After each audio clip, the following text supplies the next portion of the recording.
Hello friends, welcome back to RGM online classes. RGM education YouTube চ্যানেলের রোজ সন্ধ্যা 7টার special upper primary TET ক্লাসে তোমাদের সকলকে জানাই আরও একবার স্বাগত। তো মার্চ 2026-এর মধ্যে কিন্তু আপার প্রাইমারি টেট এক্সামটা হবে এবং সেই জন্যই আমাদের কিন্তু এই প্রস্তুতি ক্লাসেসগুলো চলছে, যেখানে আজকে আমাদের ক্লাস নাম্বার 41। এবং আজকে আমি গতকালকের ক্লাসে বলে দিয়েছিলাম যে আজকে আমাদের এখানে কোহলবার্গের মোরাল ডেভেলপমেন্ট থিওরি থেকে আমরা ডিসকাস করব, মানে থিওরিটা কি রয়েছে, তার পাশাপাশি সেখান থেকে প্রশ্নগুলো কেমন হয় সেগুলো আমরা ডিসকাস করব। আজকে শুধুমাত্রই মোরাল ডেভেলপমেন্ট থিওরি থেকে প্রশ্ন উত্তরগুলো কিন্তু রাখা হয়েছে। বেসিক কোয়েশ্চেন রেখেছি, ভিতরের কোয়েশ্চেন রেখেছি, সবকিছু মিলে কিন্তু প্রশ্ন উত্তর আজকে আলোচনা হবে। তো বলেছে মোরাল ডেভেলপমেন্ট থিওরি বা কোহলবার্গের নৈতিক বিকাশের স্তর কয়টি? 3, 4, 6, 7। তো কয়টি স্তর? দেখো এখানে স্তর হচ্ছে 3টি, আর যদি বলতো পর্যায় কতগুলি, পর্যায় হচ্ছে 6টি, তাই না? এই 3টা স্তর কি কি রয়েছে? প্রি কনভেনশনাল, তারপরে কি কনভেনশনাল, তারপরে কি পোস্ট কনভেনশনাল, তাই তো? এই তিনটাই হচ্ছে stage, pre conventional, conventional and post conventional. So option number A হচ্ছে সঠিক উত্তর, 3টি। নেক্সট, আচ্ছা এখানে 6টি কিন্তু উত্তর হবে না, 6টা হচ্ছে পর্যায়, পর্যায় 6টি বাট স্তর কিন্তু 3টি। শাস্তি এড়ানো নৈতিক বিকাশের কোন স্তরের বৈশিষ্ট্য? শাস্তি এড়ানো মানে শাস্তি এড়িয়ে চলা। বেসিক্যালি আমরা দেখি যে শাস্তি এবং বাধ্যতা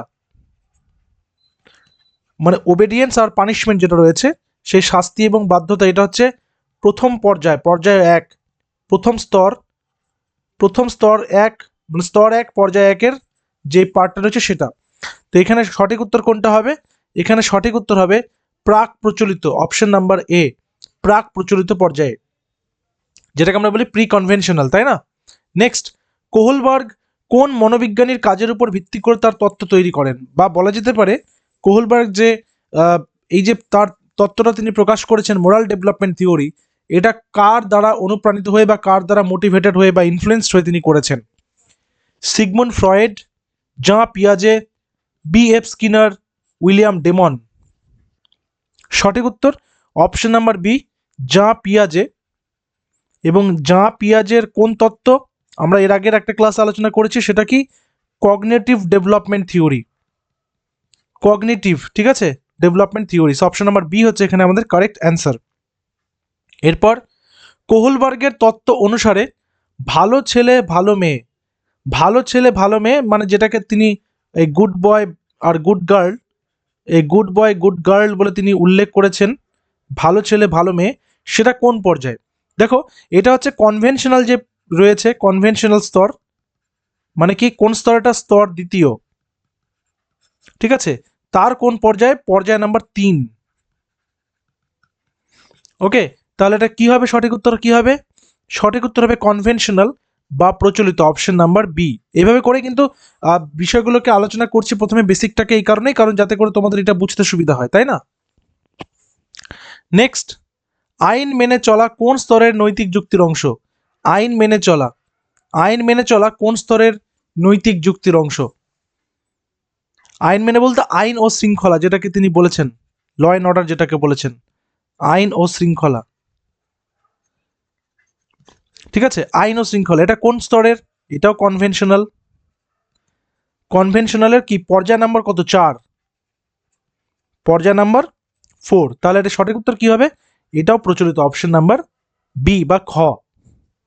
দেখো এটাতে কিন্তু এই ক্লাসগুলো আমি এই কারণে রেখেছি, যেহেতু পরীক্ষার সময় আস্তে আস্তে এগিয়ে আসছে, আমাদের রিভিশনটা প্রয়োজন। এই প্রশ্ন উত্তরগুলো আলোচনার মাধ্যমে তোমাদের থট প্রসেস এবং তোমাদের যে টপিকটা রয়েছে সেই টপিকটা রিভিশনটা কিন্তু ভালো করে হয়ে যাবে। মিক্সড তো করবো, এরপরে মিক্সড প্র্যাকটিসও তো হবেই। সামাজিক চুক্তি এবং ব্যক্তিগত অধিকার কোন স্তরের নৈতিক যুক্তির উদাহরণ? সামাজিক চুক্তি এবং ব্যক্তিগত অধিকার কোন স্তরের নৈতিক যুক্তির উদাহরণ? সামাজিক চুক্তি বা যেটাকে আমরা বলে থাকি যে ব্যক্তিগত যেটা অধিকার, দেখো এটা হচ্ছে পোস্ট কনভেনশনাল, যেটাকে আমরা বলি মানে তৃতীয় পর্যায়, তৃতীয় স্তর যেটা পোস্ট কনভেনশনাল, ঠিক আছে, যেটা হচ্ছে থার্ড স্তর, স্তর নাম্বার 3, আর পর্যায় নাম্বার কত? 5, তাই না? পর্যায় নাম্বার 5। তাহলে এটা কি হবে? তাহলে এটা উত্তর প্রচলিত, যেহেতু পোস্ট বলেছে, পোস্ট কনভেনশনাল, তাহলে উত্তর প্রচলিত, অপশন নাম্বার বি। এরপরে সর্বজনীন নীতি, নৈতিক নীতির উপর ভিত্তি করে সিদ্ধান্ত গ্রহণ কোন স্তরের অংশ? সার্বজনীন নৈতিক নীতি, সার্বজনীন নৈতিক নীতি এটাও কি? এটা হচ্ছে পোস্ট কনভেনশনাল। পোস্ট কনভেনশনালের মানে এটা কি স্তর নাম্বার কত? 3 আর পর্যায় কত? 6। তাহলে আমরা স্তর নাম্বার 1 2 3 এবং পর্যায় 1 2 3 4 5 6 আমরা করে নিলাম, তাই তো? কি হলো? প্রি কনভেনশনালে কি কি রয়েছে? শাস্তি, বাধ্যতা এবং ব্যক্তিগত আগ্রহ। কনভেনশনালে কি রয়েছে? ভালো ছেলে ভালো মেয়ে, আইন এবং শৃঙ্খলা। পোস্ট কনভেনশনালে কি রয়েছে? সামাজিক চুক্তি এবং সর্বজনীন নৈতিক নীতি, তাই না? তাহলে এটা হচ্ছে উত্তর প্রচলিত। এটা গেল হচ্ছে আমাদের টপিকের যেটা যেটা বেসিক স্ট্রাকচার রয়েছে সেই নিয়ে প্রশ্ন। এবার আমরা ভেতর থেকে প্রশ্ন ডিসকাস করব। কোহলবার্গের তত্ত্বের মূল উদ্দেশ্য কি? দেখো, কোহলবার্গের তত্ত্বের মূল উদ্দেশ্য জানতে গেলে আমাদের তার কোহলবার্গের তত্ত্বের নামটা জানতে হবে। কি বলেছে? Moral development. মানে কি? তিনি কি বোঝাতে চেয়েছেন? কিসের বিকাশ? নৈতিক বিকাশ, তাই না? আমরা যেমন জাঁ পিয়াজের তত্ত্বে দেখেছিলাম তিনি জ্ঞান এবং প্রজ্ঞাকে তিনি প্রধান ভূমিকা গুরুত্ব দিয়েছেন। আমরা যখন ভাইগটস্কি পড়লাম তখন আমরা কি দেখলাম? আমরা দেখলাম তিনি হচ্ছে সেখানে সামাজিক যে সমস্ত বিষয়গুলো রয়েছে, সামাজিক মিথস্ক্রিয়াকে গুরুত্ব দিয়েছেন। এবার কোহলবার্গ কি করলেন? নৈতিক বিকাশকে গুরুত্ব দিলেন। তাহলে এখানে কোনটা হবে? বলছে শিশুদের আচরণ বর্ণনা করা, কিভাবে মানুষ নৈতিক বিচার করে তা বিশ্লেষণ করা, নৈতিক সিদ্ধান্ত গ্রহণের উপর ভিত্তি সম্পর্কে ব্যাখ্যা করা, সব কয়টি। তাহলে এখানে অবশ্যই হবে সব কয়টি, কারণ আমরা যে ভালো ছেলে ভালো মেয়ে বললাম, অর্থাৎ শিশুদের আচরণ কিন্তু এর উপর নির্ভর করে। যে সে সমাজে যখন মিশছে সে জানতে পারছে যে এই কাজগুলো করলে আমাকে সবাই ভালো বলবে, এই কাজগুলো করলে আমাকে খারাপ বলবে, তো তার মধ্যে কিন্তু একটা বাহ্যিক একটা যে প্রেষণা সেটা কাজ করছে। তারপরে মানুষ কিভাবে নৈতিক বিচার করে তা বিশ্লেষণ করে। একটা বাচ্চার মধ্যে নৈতিক বিচার কি করে তুমি করবে? ধরে নাও তুমি তোমার বাচ্চাটাকে একটা রুটি দিয়ে একটা রোল বানিয়ে দিয়েছো স্কুলে খাওয়ার জন্য, রুটি জ্যাম আর কিছু ফ্রুটস দিয়ে রোল করে দিয়েছো। এবার স্কুলে গেছে, স্কুলে গিয়ে দেখছে ওর যে বন্ধুটা, সেই বন্ধুটা আজকে টিফিন নিয়ে আসেনি, কিন্তু ওর মা ওকে বলে দিয়েছে যে পুরোটা কিন্তু শেষ করে আসবি, খেয়ে আসবি। এবার ও একটা মানসিক ডিলেমার মধ্যে পড়ে গেল যে কি করবো, মা তো বলেছে গোটাটা খেতে, বন্ধুটা কিছু খেতে পারছে না। তখন ও ভাববে যে আমি কি মায়ের কথাটা মেনে চলবো, গোটাটা খাবো, নাকি আমি এখান থেকে শেয়ার করবো বন্ধুর সাথে। এইখানেই ওর কিন্তু মানে ওই যে ডিলেমা, মানসিক ডিলেমা থেকে শুরু করে যে চিন্তা ভাবনা করছে, ও যে বিষয়গুলো নিয়ে ভাবছে, ওই কি করলে ভালো হয়, এই যে কি করলে ভালো হয়, ও কিন্তু এটা ভাবছে না কি করলে খারাপ হয়। ঠিক আছে, এটাকেই বলছে নৈতিক বিকাশ এবং নৈতিক বিশ্লেষণ। আর ওই তার সাথে নৈতিক সিদ্ধান্ত গ্রহণের ভিত্তি সম্পর্কে ব্যাখ্যা করা। তো এখানে সব কয়টি হচ্ছে সঠিক উত্তর। আচ্ছা, এই যে ডিলেমার কথাটা কিছুক্ষণ আগেই যেটা বললাম, হেইনস ডিলেমা মানে দ্বিধাগ্রস্ত হওয়া, কোহলবার্গের কোন গবেষণার একটি পরিচিত উদাহরণ? খুবই গুরুত্বপূর্ণ পার্ট এটা, ঠিক আছে? এখানে সঠিক উত্তর তোমরা চট করে অ্যান্সার দেখে বুঝতে পারবে, কিন্তু এখানে এই যে হেইনস ডিলেমা কোয়েশ্চেনটা রাখার উদ্দেশ্যই হচ্ছে এটা। এই ডিলেমা বা হেইনস ডিলেমা যখনই দেখবে তখনই ভাববে এটা কিন্তু ওই কোহলবার্গের তত্ত্ব থেকে এই বিষয়টা কিন্তু রিলেটেড তোমাদের সিলেবাসের মধ্যে, ঠিক আছে? সো সঠিক উত্তর কি? নৈতিক বিকাশের তত্ত্ব, অপশন নাম্বার সি। ডিলেমাটা কিন্তু আমি আগের কোয়েশ্চেনে ডিসকাস করলাম, তাই এখানে এটাকে আর আমি আরেকবার এলাবোরেট করছি না। শাস্তি ও পুরস্কার দ্বারা প্রভাবিত হওয়ার কোন স্তরের বৈশিষ্ট্য? তুমি এগুলা ভালো কাজ করলে তুমি পুরস্কার পাবে, তুমি এগুলা খারাপ কাজ করলে তুমি শাস্তি পাবে। অর্থাৎ এই ভালো কাজ করার উৎসাহ এবং খারাপ কাজ করার যে ভয় বা ভীতি, শাস্তির যে ভয় বা ভীতি, এইটাই হচ্ছে প্রভাবিত হওয়ার কোন একটা স্তরের বৈশিষ্ট্য, এটা বলতে হবে। এখানে একটা উদাহরণ আমি তোমাদের দেবো। সিটেটে একটা কোয়েশ্চেন এসেছিল যে একজন একজন নাগরিক, তিনি 2 বছর ইনকাম ট্যাক্স দিয়েছেন, তারপর দেওয়ার পরে তিনি কি করলেন? তিনি বললেন আমি আর এই বছর থেকে ইনকাম ট্যাক্স দেবো না। কেন? কারণ আমি যে রাস্তা দিয়ে চলাফেরা করি সবসময়, সেই রাস্তাটা সরকার ঠিক করছে না এবং আমার ট্যাক্সের দেওয়ার টাকাটা কোথায় ব্যবহার হচ্ছে সেটা আমি জানতে পারছি না, তো আমি ট্যাক্স দেবো না। তাহলে এইখানে তার কোন বিষয়টা বা এখানে তার কোন নৈতিক আচরণটা তার প্রকাশ পাচ্ছে? 4টা অপশন ওখানে ছিল। তো এগুলো আমরা ডিসকাস করবো, সিটেটের কোয়েশ্চেনও ডিসকাস করবো। রিসেন্ট টাইমে সিটেটের যেগুলো কোয়েশ্চেন সেগুলো থেকে পরীক্ষা প্রচুর প্রশ্ন কমন আসে, সেগুলো আমরা ডিসকাস করবো, ঠিক আছে? তো বিষয়টা আমি তোমাদেরকে জাস্ট টাচ করে গেলাম। তো পুরস্কার ও শাস্তিটা কোন স্তরে দেখা যায়? এটা হচ্ছে প্রাক প্রচলিত। প্রাক প্রচলিত মানে মানে মনে রাখবে প্রি কনভেনশনাল। এরপরে কোহলবার্গের কোন স্তরে নৈতিকতা ব্যক্তিগত সার্বজনীন নীতির উপর প্রতিষ্ঠিত? ব্যক্তিগত ও সার্বজনীন নীতির উপরে প্রতিষ্ঠিত, প্রচলিত, উত্তর প্রচলিত, প্রাক প্রচলিত নাকি প্রচলিত ও উত্তর প্রচলিত? কি হবে সঠিক উত্তর? অবশ্যই উত্তর প্রচলিত, অপশন নাম্বার বি। এরপর কোন স্তরে ব্যক্তি সমাজ দ্বারা নির্ধারিত নিয়ম ও আইন মেনে চলে? অর্থাৎ সমাজে এইভাবে চলতে হবে। একটা বাচ্চাকে বুঝিয়ে দেওয়া হয় যে তোমাকে রাস্তার বাদিক ধরেই চলতে হবে, কিন্তু ও যখন অন্য কোনো একটা কান্ট্রিতে যাবে যেখানে ডান দিক দিয়ে রাস্তায় হাঁটতে হয়, তখন কিন্তু সে সেখানকার নিয়মটাই শিখবে। অর্থাৎ যেখানে যেরকম সমাজ, যেখানে যেরকম নিয়ম, সেখানে সেভাবেই চলতে হবে। এইটা কোন নিয়মের মধ্যে পড়ে? এটাও কিন্তু ওই উত্তর প্রচলিতের মধ্যেই পড়ে, যেটাকে আমরা সামাজিক চুক্তি বলছি। সামাজিক চুক্তি উত্তর প্রচলিতর পর্যায় নাম্বার কত? পর্যায় নাম্বার 5, তাই না? কোহলবার্গ তার নৈতিক বিকাশের তত্ত্বের জন্য কাদের সাক্ষাৎকার নেন? কোহলবার্গ মানে কাদের উপরে একটা গবেষণা চালিয়েছেন, কাদের উপর সাক্ষাৎকার নিয়েছেন? 18 থেকে 20 বছর বয়সী ছেলে মেয়েদের উপর, 10 থেকে 16 বছর বয়সী ছেলে মেয়েদের উপর, 5 থেকে 10 বছর বয়সী শিশুদের উপর, নাকি বয়স্ক ও পুরুষ মহিলাদের উপর? কাদের উপর তিনি একটা ভিত্তি করেন বা একটা গবেষণা মতো করে তারপর তিনি এই তত্ত্বটা তিনি প্রকাশ করেছেন? সঠিক উত্তর কি হবে? সঠিক উত্তর 10 থেকে 16 বছর বয়সী বাচ্চাদের উপর, মানে যেটাকে আমরা কি বলি, বেসিক্যালি টিনেজ বলি, তাই না? টিনেজ মানে বয়স সন্ধিকাল।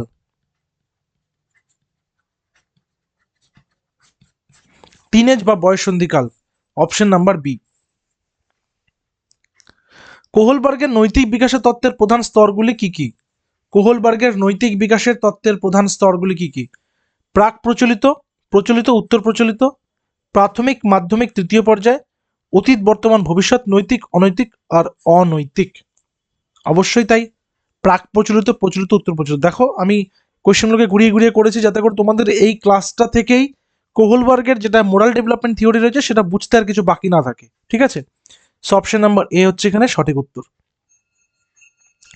কোহলবার্গের মধ্যে নৈতিক বিকাশের সর্বোচ্চ স্তর কোনটি বলো? নৈতিক বিকাশের সর্বোচ্চ স্তর। দেখো তোমাদের প্রত্যেকে জানিয়ে রেখে, আমাদের কিন্তু আপার প্রাইমারির ব্যাচ চলছে। আমি একটু ইনফরমেশনটা তোমাদের দিয়ে রাখি যারা এখনো পর্যন্ত জানো না। আপার প্রাইমারি ব্যাচ কিন্তু আমাদের অ্যাডমিশন চলছে, জাস্ট কিছুদিন হলো শুরু হয়েছে, সেখানে ক্লাসেস জোর কদমে চলছে। আমাদের অফিসিয়াল হোয়াটসঅ্যাপ নম্বর 9564345236, এই নম্বর তোমরা হোয়াটসঅ্যাপ করবে আপার প্রাইমারি ব্যাচ লিখে, তোমাদেরকে সমস্ত ব্যাচের ডিটেলস কিন্তু প্রোভাইড করে দেওয়া হবে। বাকি ব্যাচের সমস্ত তথ্য এই ভিডিও ডেসক্রিপশনে তোমরা কিন্তু পেয়ে যাবে। তো কোহলবার্গের মতে নৈতিক বিকাশের সর্বোচ্চ স্তর কোনটা? সেটা হচ্ছে পোস্ট কনভেনশনাল, মানে যেটা সর্বোচ্চ বা সর্বশেষ আমরা যেটাকে বলি, যার দুটো পর্যায় কি কি? সামাজিক চুক্তি আর সর্বজনীন নৈতিক নীতি বা নৈতিকতার নীতি। এরপর প্রি কনভেনশনাল স্তরের প্রথম উপস্তর কোনটি? দেখো মানে কোহলবার্গ কিভাবে বিষয়টাকে ব্যাখ্যা করেছেন, প্রি কনভেনশনাল স্টেজ যেটা, সেটার প্রথম উপস্তর মানে যেটাকে পর্যায় বলেছে। এখানে উপস্তর বলতে পর্যায়, মানে পর্যায় 1 কোনটা? পানিশমেন্ট ও obedience orientation, instrumental relativist orientation, good boy nice girl orientation, law and order orientation. দেখো পানিশমেন্ট আর ওবিডিয়েন্স কি? সেটা হচ্ছে শাস্তি ও বাধ্যতা, যেটা আমাদের কি, যেটা আমাদের প্রথম পর্যায়, পর্যায় নাম্বার 1, তাই না? সো অপশন নাম্বার এ হচ্ছে সঠিক উত্তর। এরপর প্রি কনভেনশনালের দ্বিতীয় স্তর কোনটা? পানিশমেন্ট ওবিডিয়েন্স, পর্যায় নাম্বার 1 আমাদের চলে আসলো। তাহলে পর্যায় নাম্বার 2 কোনটা, কি ছিল? Instrumental relativist orientation, good boy nice girl orientation, law and order orientation. কি হবে সঠিক উত্তর? প্রি কনভেনশনাল স্তরের দ্বিতীয় স্তর কোনটি? সঠিক উত্তর হচ্ছে ইনস্ট্রুমেন্টাল রিলেটিভিস্ট ওরিয়েন্টেশন, ঠিক আছে? Instrumental relativist orientation, option number B. মানে এখানে আবার বাংলাতে এই বিষয়টাকে কি বলা হয়েছে? ব্যক্তিগত আগ্রহের সঙ্গে তুলনা করা হয়েছে, ব্যক্তিগত আগ্রহ। এরপর কনভেনশনাল স্তরের প্রথম উপস্তর কোনটি? উপস্তর মানে কি? পর্যায়। কনভেনশনাল মানে কি? যেটা প্রচলিত, মানে যেটা বলতে চাইছে পর্যায় 3 কোনটি? পর্যায় 3 good boy nice girl orientation, law and order orientation, social contract orientation, universal ethical principle orientation. দেখো এই কোয়েশ্চেনগুলো খুব সহজ মনে হচ্ছে যেহেতু আজকে সব পরপর করছি, এগুলো হুট করে একটা যখনকার দিয়ে দিবে গোটা সেটের মধ্যে, তখনই কিন্তু মাথাটা ভ্যাবাচাকা খেয়ে যাবে। সেই কারণে প্র্যাকটিস মেক্স পারফেক্ট, প্র্যাকটিস করতে থাকতেই হবে। এখানে সঠিক উত্তর কি হবে? এখানে সঠিক উত্তর হবে গুড বয় নাইস গার্ল, মানে এটা হচ্ছে পর্যায় নাম্বার কত? পর্যায় নাম্বার 3 তো লিখে দিয়েছি। তাহলে ভালো ছেলে আর ভালো মেয়ে কনসেপ্টটা, অপশন নাম্বার এ হচ্ছে এখানে সঠিক উত্তর। কনভেনশনাল স্তরের দ্বিতীয় উপস্তর বা দ্বিতীয় পর্যায় কোনটি? এটা তো আমাদের হয়ে গেল পর্যায় নাম্বার 3 হয়ে গেল। তাহলে আমাদের এবার লক্ষ্য হচ্ছে পর্যায় নাম্বার 4কে বের করা। পর্যায় নাম্বার 4কে বের করা। Law and order orientation, social contract orientation, universal ethical principle orientation. কি হবে সঠিক উত্তর? অপশন নাম্বার বি, এটা হচ্ছে পর্যায় নাম্বার 4। কি? Law and order. পর্যায় নাম্বার কত? 4, তাই না? ল অ্যান্ড অর্ডার বা আইন ও শৃঙ্খলা, যেটাকে বলছেন আইন ও শৃঙ্খলা, মানে সমাজ কিভাবে চলবে সেটাকে ভেবে সেটাকে বুঝে নিয়ে চলা। এরপর নাম্বার 20, পোস্ট কনভেনশনাল স্তরের প্রথম উপস্তর। পোস্ট কনভেনশনাল মানে কি? উত্তর প্রথাগত, তাই না? উত্তর প্রথাগত। এটার পর্যায়ে কি আছে? Social contract orientation, universal ethical principle orientation, good boy nice girl orientation, নাকি ল অ্যান্ড অর্ডার? দেখো এখানে কি বলছে, সামাজিক যে চুক্তির বিষয়টা, অর্থাৎ যেটাকে আমরা বলবো পর্যায় কত? পর্যায় 5। সোশ্যাল কন্ট্রাক্ট ওরিয়েন্টেশন মানে হচ্ছে সামাজিক চুক্তি, ঠিক আছে? নাম্বার 21, পোস্ট কনভেনশনাল স্তরের দ্বিতীয় উপস্তর, দ্বিতীয় পর্যায়টা কি? মানে যেটা আজকে আমরা বলবো পর্যায় কত? পর্যায় 6, তাই না? Social contract orientation, universal ethical principal, মানে যেটাকে বলছে সার্বজনীন নৈতিক নীতি, ঠিক আছে? তো ইউনিভার্সাল এথিক্যাল প্রিন্সিপাল। তো আমাদের নামগুলো মনে থাকবে তো আশা করি, তাই না? তো ইউনিভার্সাল এথিক্যাল প্রিন্সিপাল ওরিয়েন্টেশন, এটা হচ্ছে সঠিক উত্তর। এরপর নাম্বার 22-তে আসবো। কোহলবার্গের মতে নৈতিক বিকাশের জন্য কি প্রয়োজন? কোহলবার্গের মতে নৈতিক বিকাশের জন্য কি প্রয়োজন? শিক্ষা, পরিবেশ, অভিজ্ঞতা, সব কয়টি? কোহলবার্গের মতে নৈতিক বিকাশের জন্য কি প্রয়োজন? দেখো নৈতিক বিকাশের জন্য পরিবেশ তো অবশ্যই দরকার। পরিবেশের মধ্যে কি কি আসবে? ফ্যামিলি, ফ্রেন্ড, টিচার্স, এল্ডার্স, সবাই। শিক্ষা তো অবশ্যই ইম্পর্টেন্ট, অভিজ্ঞতা ইম্পর্টেন্ট। তাহলে সবগুলো হচ্ছে এখানে সঠিক উত্তর, তাই না? নৈতিক বিকাশের জন্য তো শিক্ষাটা দরকার, পরিবেশটা দরকার, এবং তারপর এক্সপিরিয়েন্সও দরকার। কোহলবার্গের মতে নৈতিক বিকাশের স্তরগুলি কিভাবে পরিবর্তিত হয়?